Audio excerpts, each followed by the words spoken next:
ஒரு முறை சுவாமி விவேகானந்தர் திபெத்துக்கு போனார். ஒரு வீட்டில் போய் சுவாமிஜி சாப்பிட போனார். சாப்பிட்டு முடித்து புறப்படுகிற போது அந்த வீட்டில் சகோதரர்கள் 3 பேர் இருந்தார்கள். சுவாமிஜி சொன்னார், நல்ல உணவு வயிறார சாப்பிட்டேன், நன்றி சொல்ல விரும்புகிறேன், வீட்டில் வேறு யார் இருந்தாலும் அழையுங்கள், நான் ஆசீர்வதித்து விட்டு போகிறேன் என்றார். அந்த வீட்டில் 3வரில் மூத்தவன் சொன்னான், உள்ளே குரல் கொடுத்து அம்மா வா என்று கூப்பிட்டான். ஒரு பெண் வந்தார்.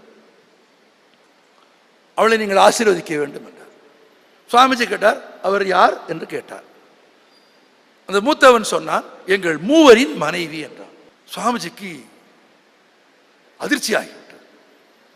அவருக்கு ஒன்றும் விளங்கவில்லை. நீங்கள் என்ன சொல்கிறீர்கள் என்று கேட்டார். அவன் சொன்னான், அவர் எங்கள் மனைவி என்றார். உங்கள் 3வருக்கும் ஒரு மனைவியா என்று சுவாமிஜி கேட்டார். ஆம். அவன் தயக்கம் இல்லாமல் சிறப்பாக சொன்னான். குழப்பம் அடைந்து அவர்களுக்கு புத்திமதி சொல்ல வேண்டும் என்று விரும்பிய சுவாமிஜி தயக்கத்தோடு சொன்னார், இல்லை, நீங்கள் 3வரும் ஒரு பெண்ணை மணந்து வாழ்வது எனக்கு முறையாகப்படவில்லை, பிறகு என்ன செய்ய வேண்டும் என்கிறீர்கள் அவன் கேட்டான். சுவாமிஜி பணிவாக சொன்னார், நீங்கள் ஆளுக்கு ஒரு பெண்ணை கல்யாணம் செய்து கொள்வது தானே சிறப்பு என்றார். அவன் திரும்ப சொன்னான், ஒரு சன்னியாசிக்கு இவ்வளவு பேராசை கூடாதுன்னா.